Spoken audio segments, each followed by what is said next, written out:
Hello and welcome to this week's coffee vlog. It's Friday the 22nd of July now and I'm heading home at 3:30. My goodness, an early finish on a Friday. What's the chance of that? Technically not actually, because I'm being hospital journey taxis, so not actually finishing doing stuff, but heading home all the less. This week has been, it's been another crappy week at work, to be honest. I'm not going to dwell on it. I'm just not having a great time at work at the moment, through one thing or another. It's just going all a bit rubbish, but there you are. Can't always be fun and games, can it, at work? So we'll not dwell on that and get on to something much more interesting, which is Apple Watch Unlock of your Mac. So yes, continuing on again from last week, obviously I got my MacBook Air, which is a mid-2013 MacBook Air, working with the Apple Watch Unlock, and it's a really nifty feature, to be honest. Obviously it's still in beta on macOS Sierra, so sometimes it doesn't tend to work, but on the whole actually it's been really good on the Air. It consistently does work.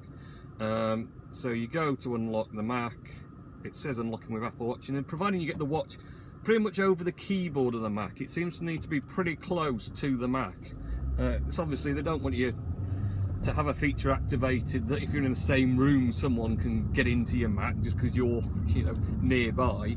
They kind of seem to make that quite precise judgment that, you know, you've got to be in front of the Mac with the Apple Watch, not just near it. So and the sort of thing seems to me when I've been trial and error that if I have my hand over the keyboard, it definitely picks up that I'm there, and it'll do the unlock with the Apple Watch. So obviously I was a bit peeved to find out, after much effort, that I'm trying to get it working or get the little tick box to pop up even on my MacBook Pro, that it was never going to come up because it's the Apple Watch Unlock. When they said 2013 Max, they meant mid-2013 when they did a Wi-Fi adapter update.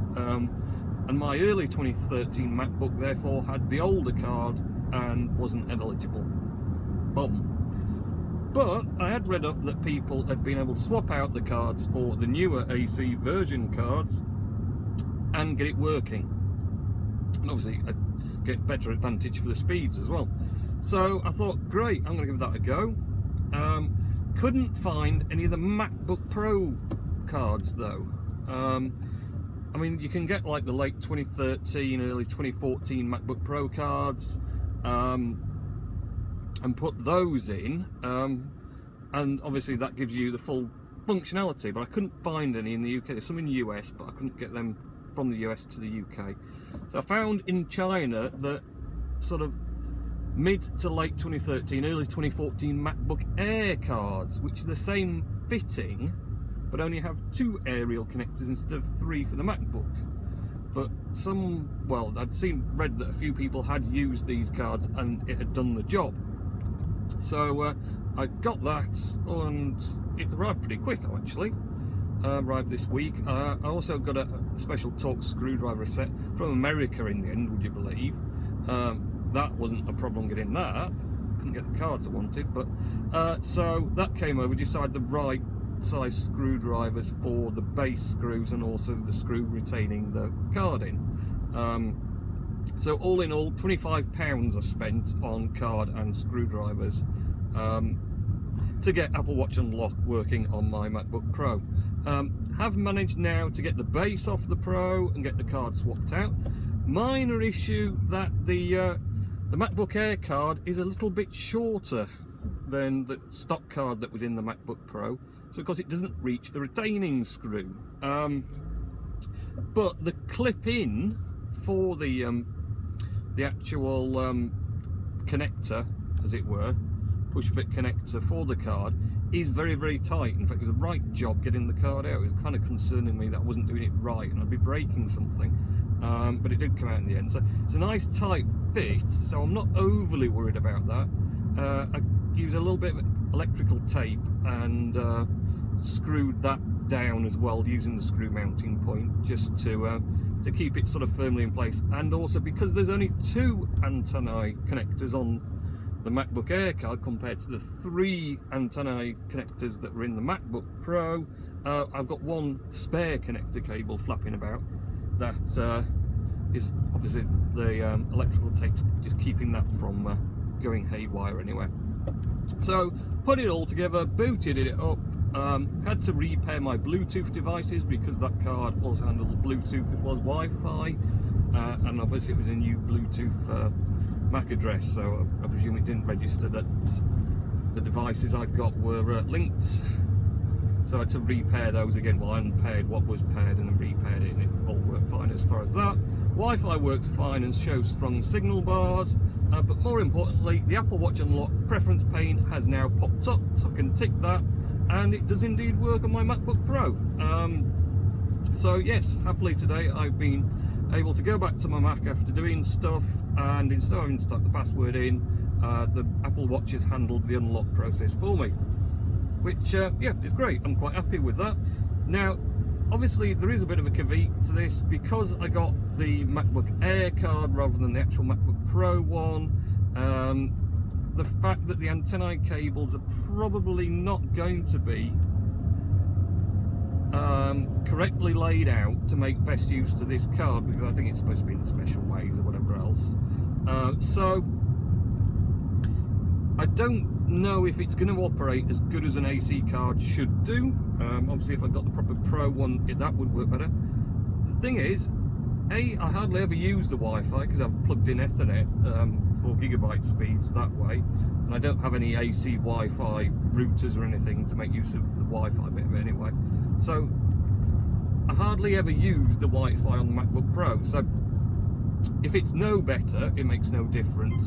Even if it's a bit worse, and I've just been using it actually since I put the card in just on Wi-Fi, and it seems about the same, which wouldn't surprise me because of course my router hardware is no different. So if you haven't got faster router, you're not going to get faster connection with a faster Wi-Fi card. It's just going to be exactly the same as it was before, and it seems to be pretty much that. So there doesn't seem to be any downside as far as just having the 2 aerials rather than the 3 connected, but it has activated the feature I wanted, which is the main thing. So as far as that I'm concerned, that way it's great. I have hung on to the stock card obviously, because what I would most likely do if I ever came to sell the MacBook Pro is swap back in the correct card rather than the one I fitted in, just so it is as it was originally supplied by Apple, and then whoever buys it can do what they fancy with it that way. But as far as I'm concerned right now, this is, you know, best thing for me. I've managed to activate a feature I wasn't going to get otherwise, right? And instead of having to buy a brand new MacBook Pro, which I really wouldn't, it means I've now got access to that feature, and it works really well. So great, both MacBooks now operating well with the Apple Watch Unlock, hooray, which will be available in macOS Sierra in the fall, and hopefully it'll work perfectly reliably instead of pretty reliably at the moment, but it does most of the times. We've had obviously more macOS beta updates this week. On the whole, I've not been doing too bad. I'm going to admit, this beta 3 for iOS 10 not been great. I mean, music apps being a bit of a dog, and the Bluetooth connection has been a bit of a dog. So it's not been connecting very well with my car and disconnecting. Pardon me. And also, the sort of the music app just seems to randomly not want to play music when it's supposed to be, or it doesn't play what it was playing last. It plays something else random that's just decided it thinks it might play. So that on a whole isn't ideal, but beta life. Some nice things going on. Interesting, someone on Twitter follow, hi Tashin G, and I hadn't noticed before, but once it mentioned it, I had a look at the sort of the swipe down and swipe up for notification center when you're using the phone have 2 different animation types. So when you swipe down, it comes a bit down, like a bit like a roller blind sort of effect. So it rollers down the notification image, then when you swipe it up, it goes up a bit like a sort of like a shutter would slide up, so it's a solid movement all the way up. So there's two different animations for that, which is kind of, it's a bit weird that they've got two different ones. They don't have the sort of reverse of the down to go back up again. But it's quite nice. I mean, it may be that's a bug and that they'll iron it out and just have the same for up and down eventually. But it's quite interesting to note that. Otherwise, I mean, iOS 10's going fine. WatchOS 3, it's not been bad. I mean, it's not as great battery life as I was getting on OS 2, but it's beta, so that's kind of to be surprised. But it's never yet sort of put me in the safe mode, so battery saving mode. So I've never actually run out of battery yet on the watch. I mean, it's got a lot lower when I've been going to bed and putting it on charge than it was doing before, but it's not run out on me, so it's not failed me yet. Watch Siri still seems to be as pretty reliable as she always was. Messages seem to be going okay. So on the whole, it's going fine. Slowly but surely my Macs are catching up with the messages. As you recall, I said had this issue after signing out of iCloud and back in on the MacBook Pro, just to try and get this tick box to appear that was not appearing and never would until I changed this card, and it just popped up magically. Yeah, that's all those sort of chat threads are slowly now coming back into line, and they're all syncing themselves again. But it's a bit of a pain. You just get used to the fact that everything, whether it's on my phone or on the Macs, you go into messages and all the messages are there and current and all the threads. I'm one of these people who never gets rid of messages. They just stay there in long lists, whatever they are, even if they're two-step authorization things. I've got longs, so I've got a big long list of them, but I just quite like having it all in chronological order of how it was and everything. So but other than that, that's all working fine. Apologies for the complete and utter pig's ear I made of last week's vlog. I'm hoping that the dash cam will not sort of corrupt the footage this time. I have had a couple of corruptions this week on files that's saved by that dash cam. I'm putting it down to when it's shutting down sort of automatically itself when it loses power, then like an auto shutdown mode, instead of me manually stopping. Come on, taxi! Turning round here. So yeah, so I mean, I've always kind of relied on just sort of letting it shut itself down and it close the video. And I think what I'll do now is I'll manually press the button on the camera to stop the writing of the file and close it, and then shut it off, because I think maybe what's happening is it's shutting down without closing the file properly, and that's why it's going corrupted. So we'll see if that happens. But yeah, apologies for having to have a loop of the previous week stuff over and over again. That would have been really boring, but I couldn't think of anything. I have realised now what I'm doing is saving some stock footage of me, some motorway footage. I think I'll save, you know, keep some on the back as an emergency, and I'll just run that speeded up in the background if it happens again. So you know, you're not looking at weird, you know, the same thing over and over or whatever else, not getting me talking but not looking at the right stuff or whatever. It's just people parked in the road, as you do.